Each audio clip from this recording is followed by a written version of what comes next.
죄송합니다. 한 번만 더 확인만. 민원인 절차대로 하라니까. 이제야 자세 나오네. 방금 뭐라고 했나? 내 며느리한테 누가 무릎을 꿇으랬지? 그날 한 노인의 참음이 끝났습니다. 구독, 좋아요, 알림 설정은 영상을 제작하는데 큰 힘이 됩니다. 오늘은 어디에서 듣고 계신가요? 댓글에 듣는 곳 남겨주시면 행복한 하루 되시길 바라겠습니다. 죄송합니다. 다시 한 번만 확인 부탁드릴게요.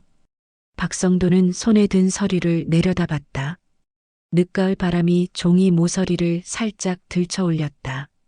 동사무소 앞 벤치에서 그는 숨을 고르게 내쉬었다. 연금 확인이라는 게 이렇게 번거로울 줄은 몰랐다. 주변에는 그와 비슷한 나이대의 사람들이 줄을 서 있었다. 누군가 기침을 했고 또 다른 누군가는 지팡이를 바닥에 툭툭 두드리고 있었다. 서류 한 장이면 될 텐데. 그가 중얼거렸을 때 창문 너머로 스며드는 목소리가 귀에 걸렸다. 어디선가 들어본 듯한 톤이었다. 간절하면서도 조심스러운 그 목소리가 오후의 정적을 뚫고 들려왔다. 성도는 고개를 들어 유리창을 바라봤다. 한 여성이 직원 앞에 서서 무언가를 설명하고 있었다. 그녀의 어깨가 미세하게 떨리고 있었다. 손에 든 서류 뭉치도 살짝 흔들리고 있었다. 저기 정화 아닌가? 속삭임이 저절로 새어나왔다. 며느리였다. 그녀가 왜 여기 있는지 알 수 없었지만 분명히 정화가 맞았다. 그 뒷모습과 목소리, 그리고 조심스럽게 몸을 구부리는 자세까지. 성도는 지팡이를 바닥에 짚고 몸을 일으켰다. 무릎이 뻐근했지만 참을 만했다. 창가로 다가가면서 그녀의 목소리가 더 선명하게 들려왔다. 정말 잘못이 아니에요. 서류를 다시 한 번만 봐주시면. 정화의 목소리에 간절함이 묻어 있었다. 성도는 미간을 찌푸렸다. 뭔가 이상했다. 정화가 이런 식으로 애원하는 모습을 본 적이 없었다. 유리창에 손을 대고 안을 들여다봤다. 직원의 표정이 차갑게 굳어 있었다. 중년 남성으로 보이는 그는 팔짱을 끼고 정화를 내려다보고 있었다. 정화는 양손에 서류 뭉치를 들고 서 있었다. 뭔 일이지? 그때 다른 직원 하나가 고개를 들더니 정화를 바라봤다. 젊은 여직원이었는데 입꼬리에 비웃음 같은 것이 어렸다. 그녀가 뭔가 말하는 것 같았지만 유리창 너머라 들리지 않았다. 성도의 손가락이 유리창을 톡톡 두드렸다. 안에서는 도대체 무슨 일이 벌어지고 있는 걸까? 정화가 이렇게까지 낮은 자세를 취할 이유가 있을까? 정화가 더 깊게 고개를 숙이는 것이 보였다. 그 순간 성도의 가슴 한켠이 무겁게 가라앉았다. 며느리의 어깨가 작게 떨리고 있었다. 이상해. 성도는 동사무소 입구 쪽으로 천천히 발걸음을 옮겼다. 줄을 서 있던 사람들 사이를 지나가면서도 시선은 계속 창문 안쪽을 향하고 있었다. 그때 정화의 목소리가 더 큰 소리로 들려왔다. 제발요, 한 번만 더 기회를. 성도의 발걸음이 멈췄다.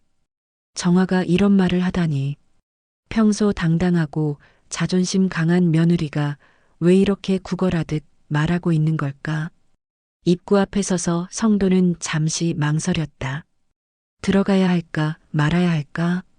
정화가 자신을 보면 당황스러워할지도 모른다. 하지만 며느리의 떨리는 목소리가 계속 귀에 맴돌았다.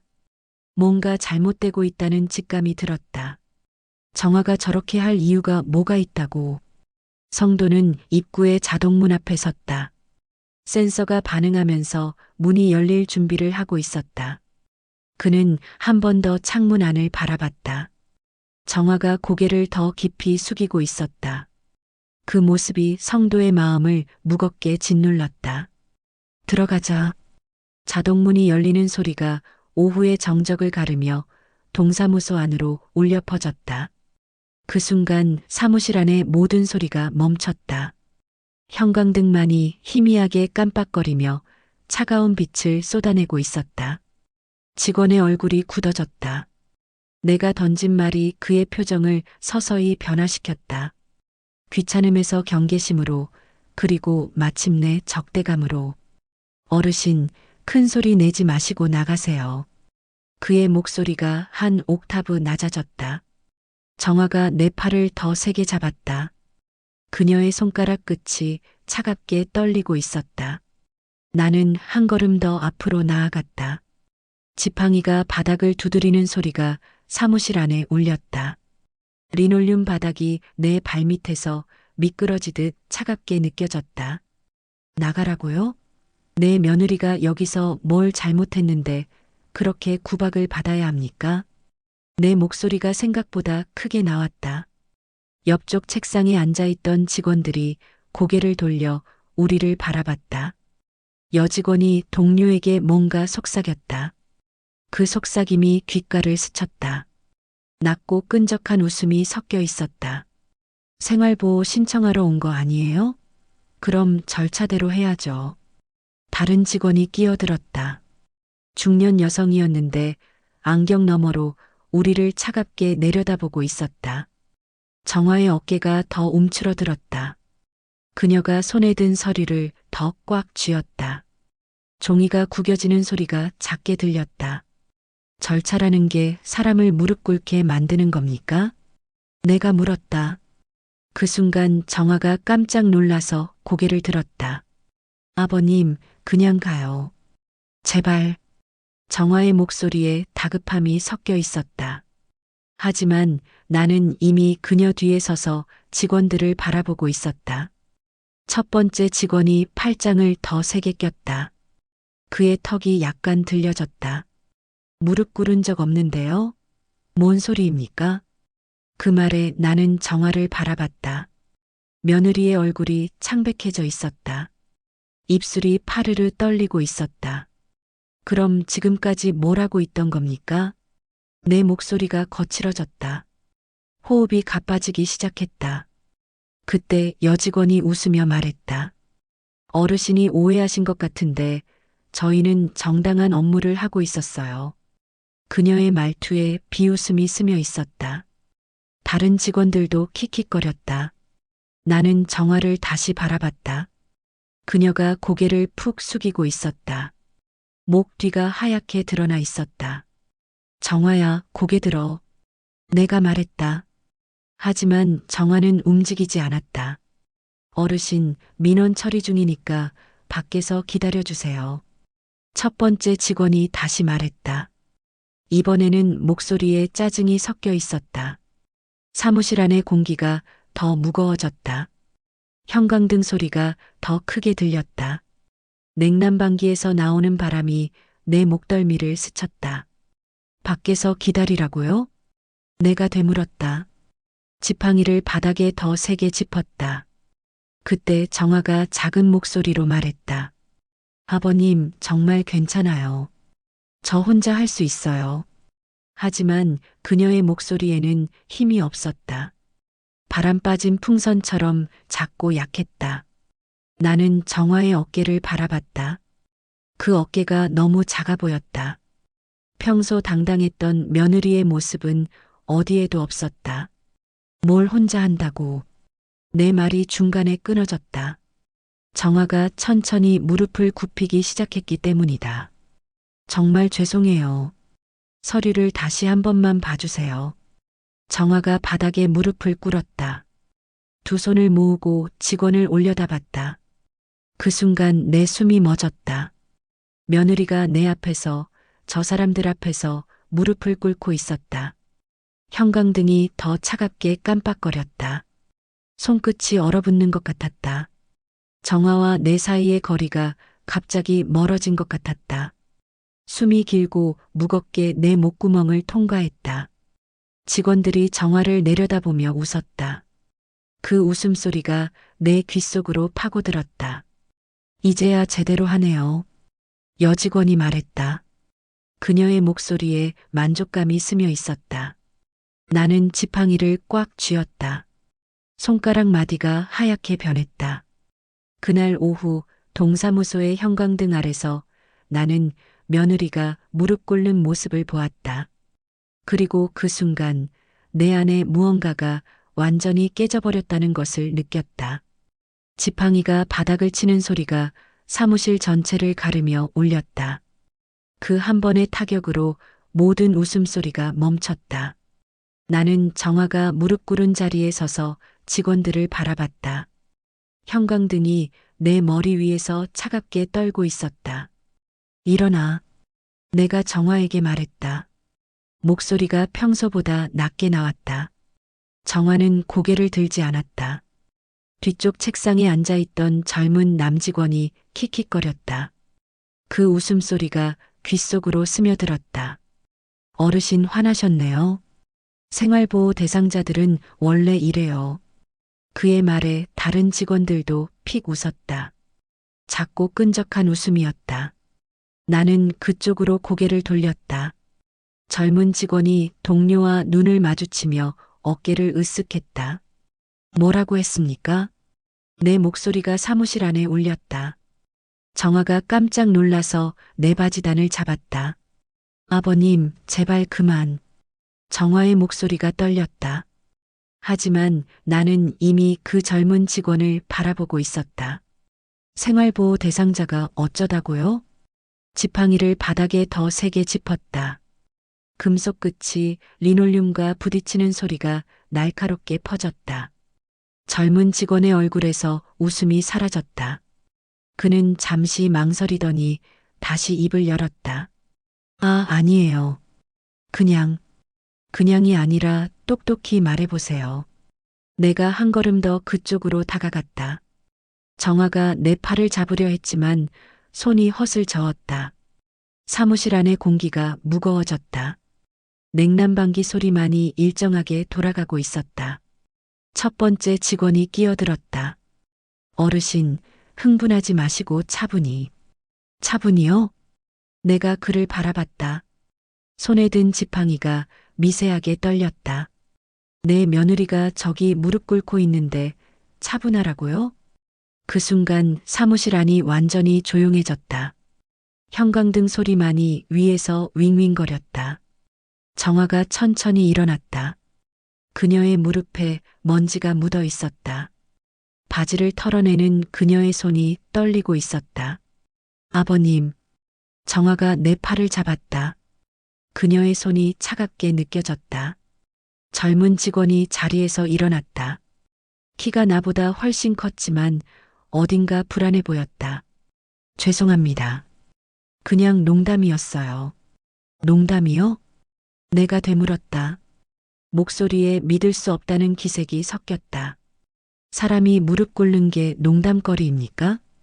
그때 사무실 입구에서 발걸음 소리가 들렸다. 누군가 들어오고 있었다. 여기서 무슨 일입니까? 중년 남성의 목소리였다. 아마 과장인 것 같았다. 정장을 입고 서류 뭉치를 들고 있었다. 첫 번째 직원이 급히 일어나서 설명했다. 과장님, 민원인이 좀 흥분하셔서. 흥분이요? 내가 과장을 바라봤다. 그의 얼굴이 당황스럽게 굳어져 있었다. 여기 직원들이 내 며느리한테 무릎 꿇게 만들어 놓고 농담까지 했는데 그걸 흥분이라고 하십니까? 과장의 시선이 정화에게로 향했다. 정화는 고개를 숙이고 서류를 꽉 쥐고 있었다. 무릎을 꿇게 했다고요? 과장이 직원들을 바라봤다. 그들의 얼굴이 일제히 당황스러워졌다. 아니에요, 과장님. 그냥 민원 처리하다가. 젊은 직원이 변명했지만 목소리에 힘이 없었다. 나는 과장을 똑바로 바라봤다. 이 사람들이 내 며느리를 어떻게 대했는지 확인해 보세요.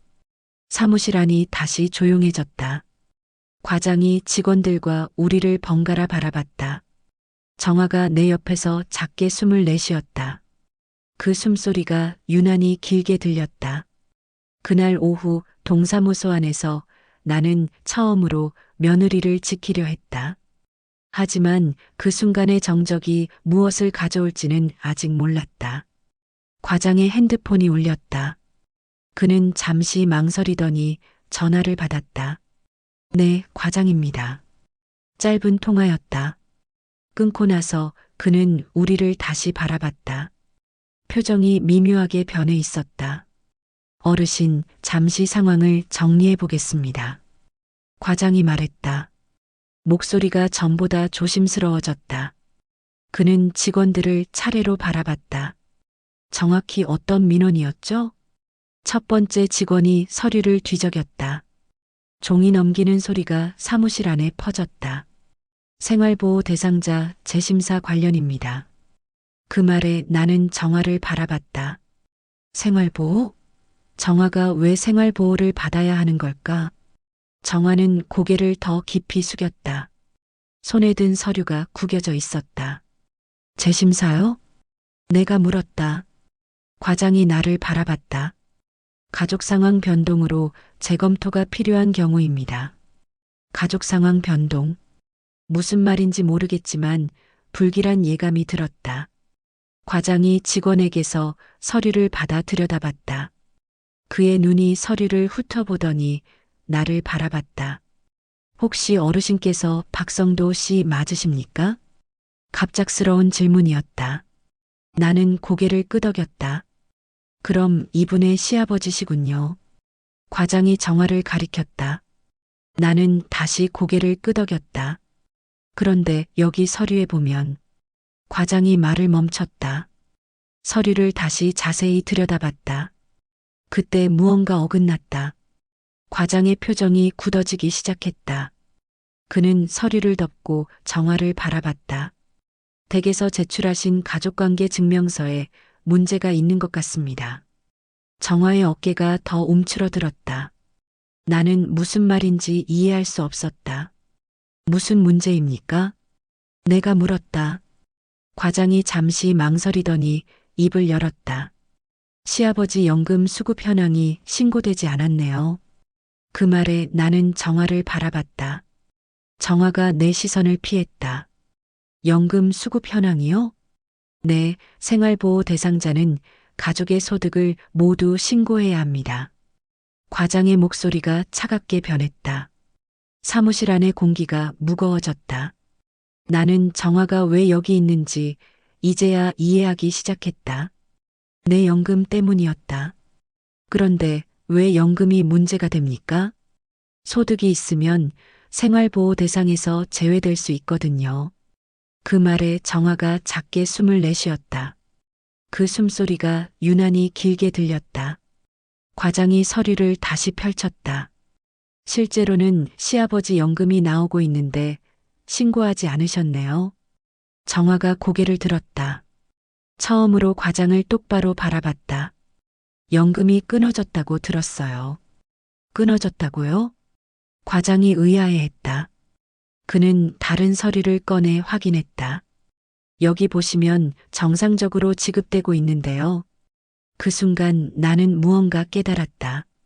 내 연금이 끊어졌다고? 누가 그런 말을 했을까? 며느리가 왜 그걸 모르겠습니까?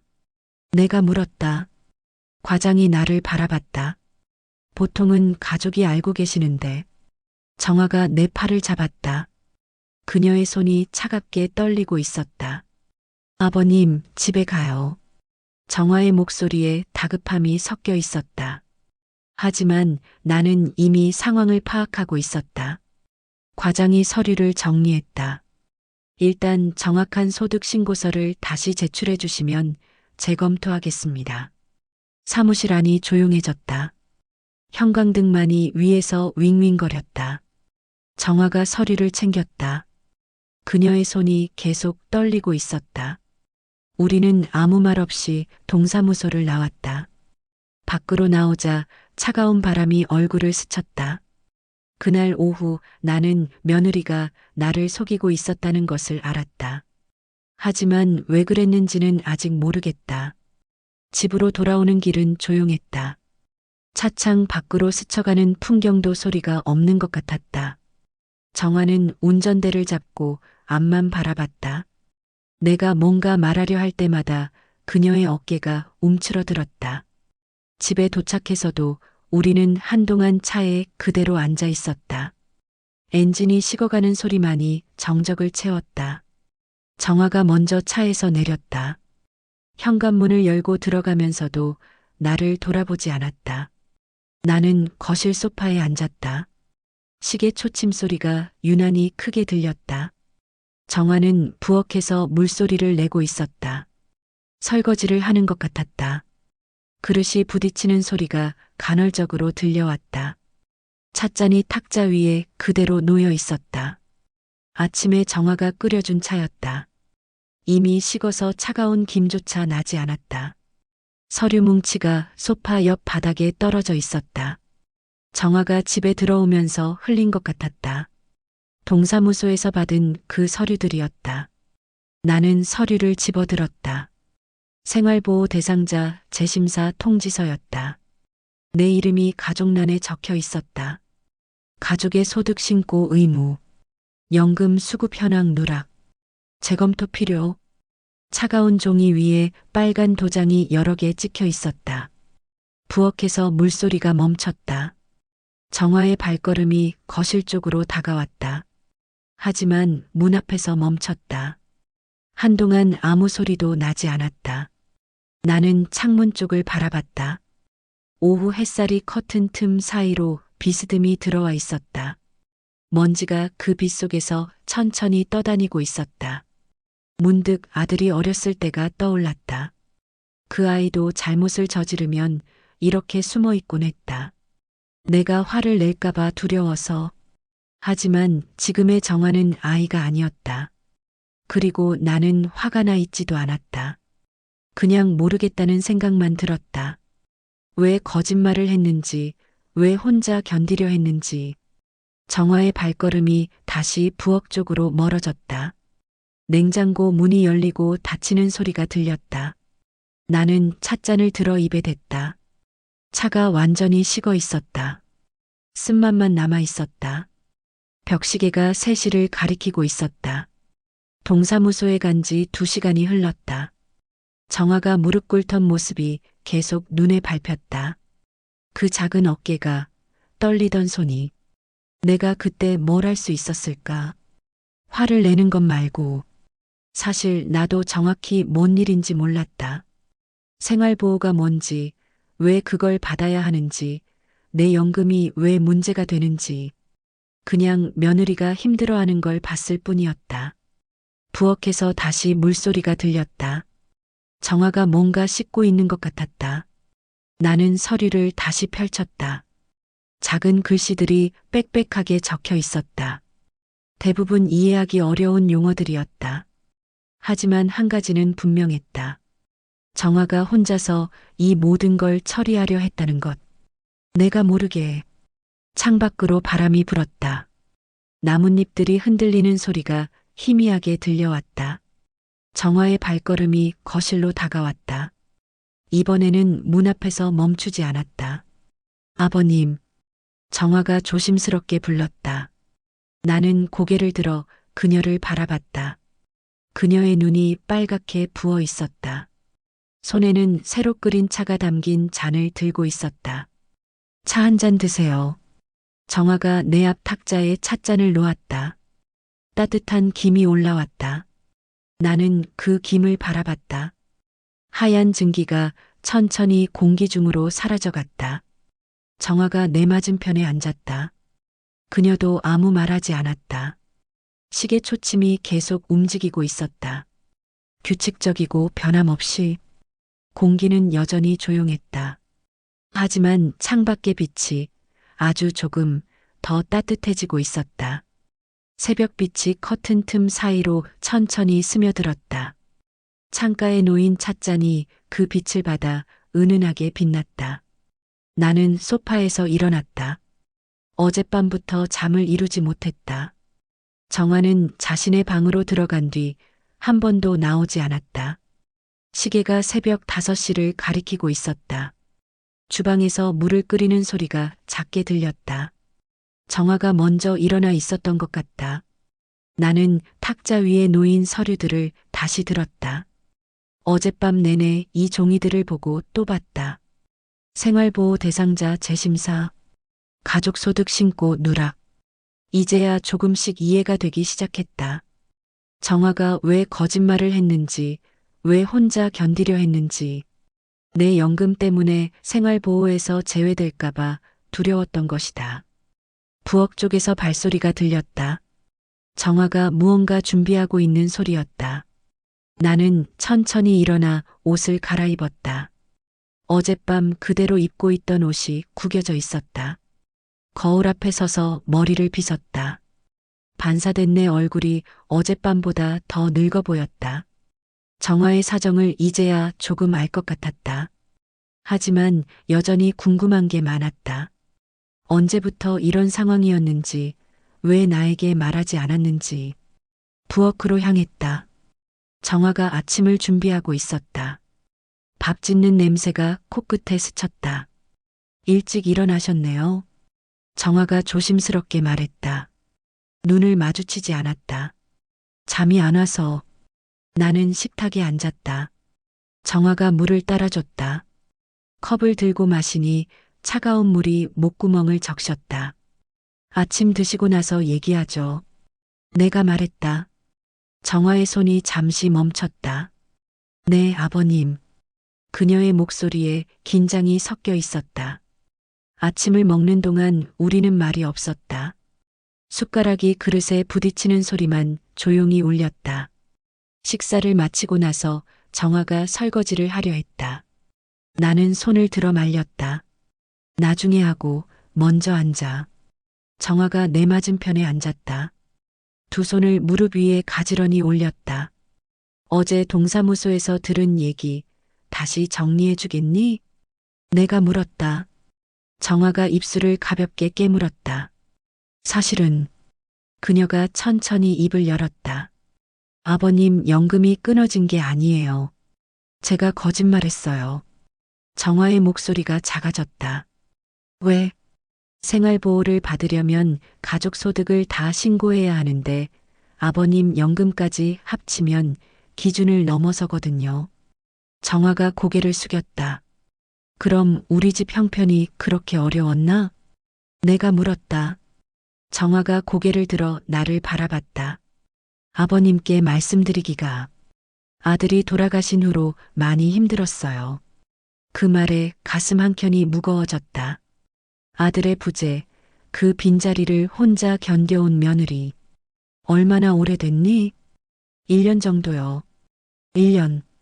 그 긴 시간을 혼자 버텨온 것이다. 나는 서류를 다시 펼쳤다. 재심사 통지서, 소득신고서, 여러 도장이 찍힌 문서들. 그럼 이제 어떻게 해야 하나?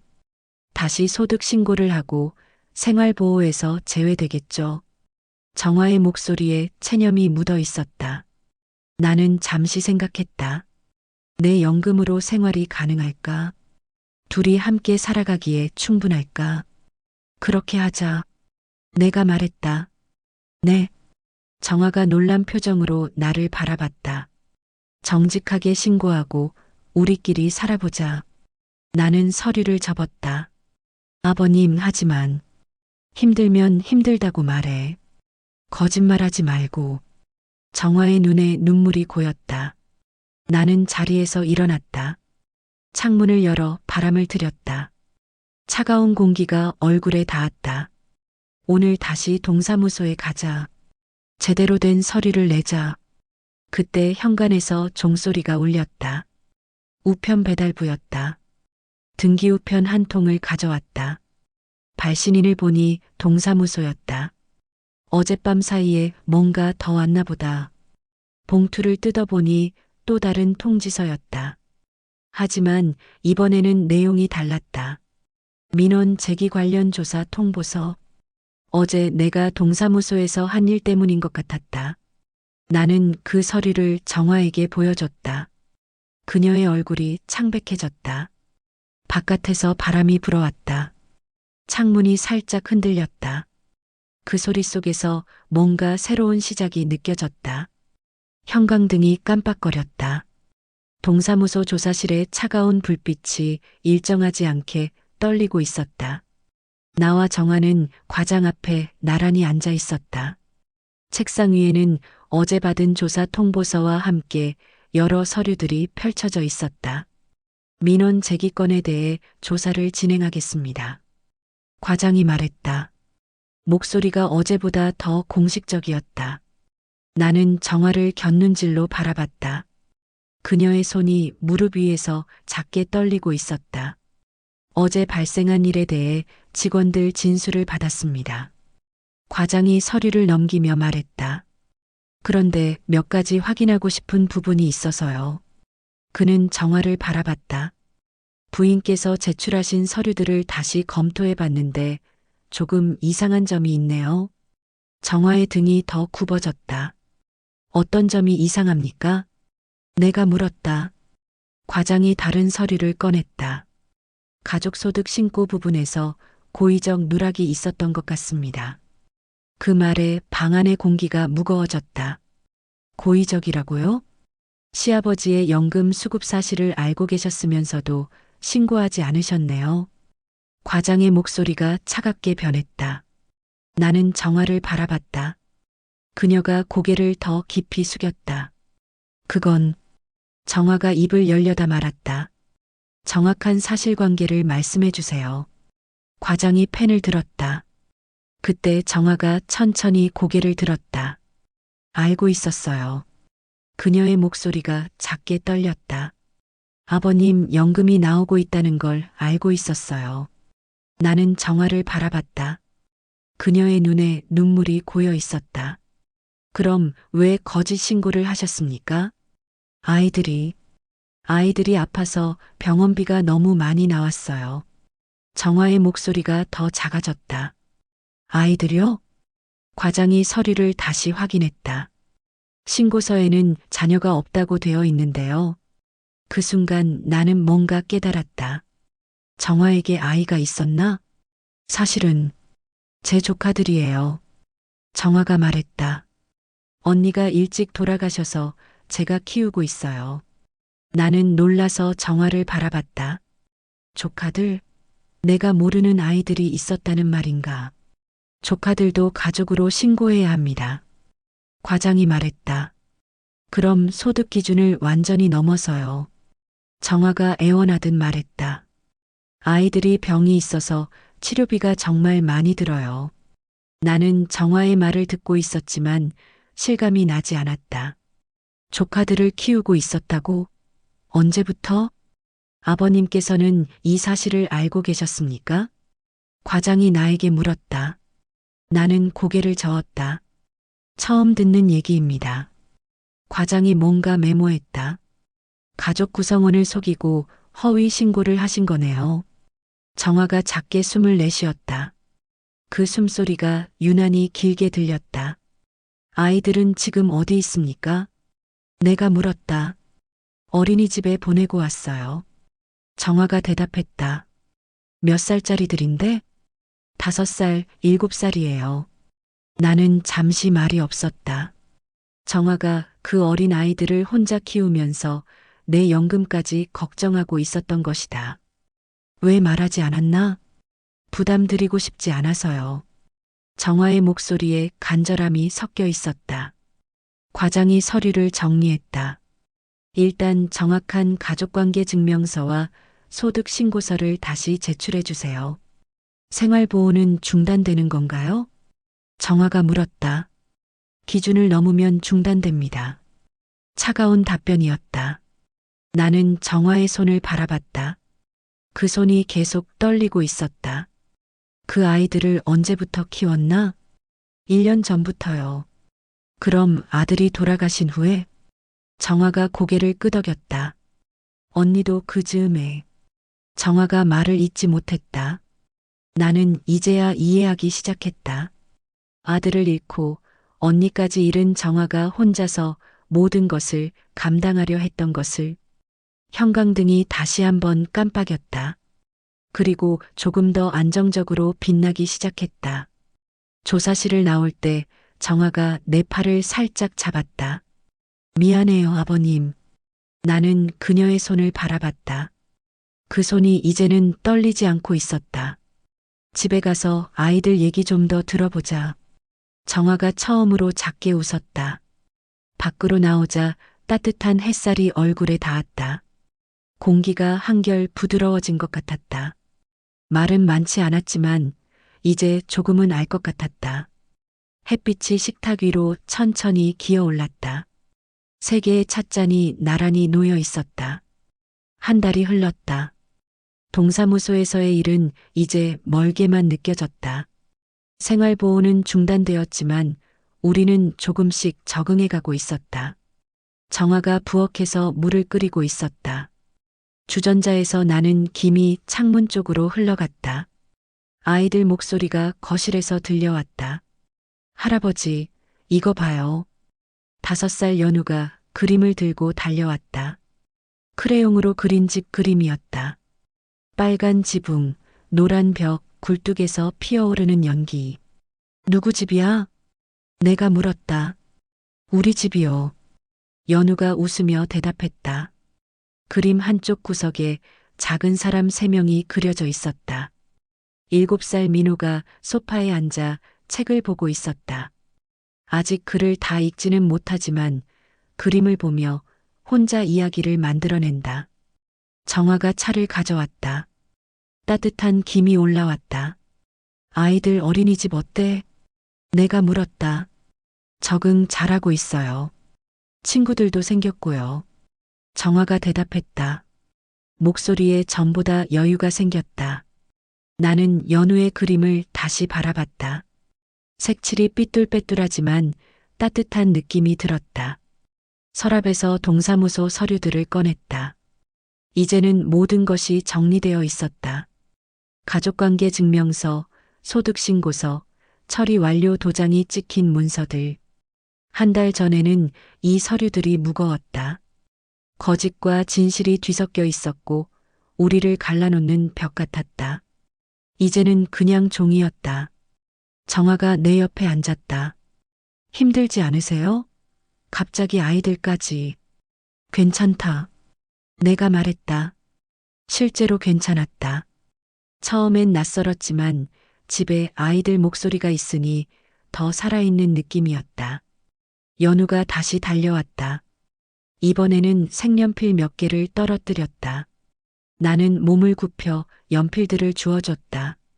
할아버지, 고마워요. 연우가 말했다. 그리고 다시 바닥에 앉아 그림을 그렸다. 민호가 책을 덮고 우리 쪽으로 왔다. 정화 엄마, 배고파요. 점심 준비할게. 정화가 일어났다.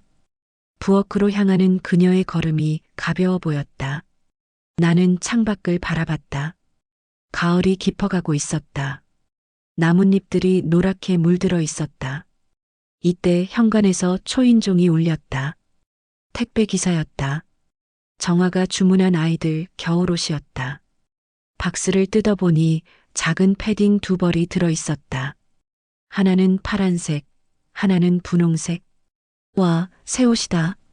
연우가 소리쳤다. 민호도 눈을 반짝였다. 정화가 아이들에게 옷을 입혀봤다. 조금 큰 것 같았지만 내년까지 입을 수 있을 것 같았다. 예뻐요? 연우가 물었다. 아주 예쁘다. 내가 대답했다. 아이들이 새 옷을 입고 거실을 뛰어다녔다. 웃음소리가 집안을 가득 채웠다. 정화가 내 옆에 앉았다. 아버님, 정말 괜찮으신 거죠? 뭐가? 이렇게 갑자기 가족이 늘어서. 나는 정화를 바라봤다. 그녀의 눈에 걱정이 어려 있었다. 가족이니까. 내가 말했다. 간단한 말이었지만 정화의 표정이 밝아졌다. 그때 민호가 다가와서 내 무릎에 기댔다. 할아버지, 따뜻해요. 민호가 말했다. 작은 체온이 전해져 왔다. 나는 민호의 머리를 쓰다듬었다. 부드러운 머리카락이 손끝에 닿았다. 연우도 다른 쪽 무릎에 앉았다. 두 아이의 무게가 다리에 전해졌다. 정화가 우리를 바라보며 미소 지었다. 그 미소는 한 달 전과는 달랐다. 더 편안하고 자연스러웠다. 오후 햇살이 창문을 통해 들어와 거실을 따뜻하게 물들였다. 아이들의 웃음소리가 작게 들려왔다. 부엌에서는 정화가 저녁 준비를 하는 소리가 났다. 시계가 4시를 가리키고 있었다. 평범한 하루가 저물어가고 있었다. 하지만 이 평범함이 나쁘지 않았다. 빛이 천천히 서쪽으로 기울어졌다. 찻잔에서 마지막 김이 올라왔다. 바람이 창문을 살짝 흔들고 지나갔다.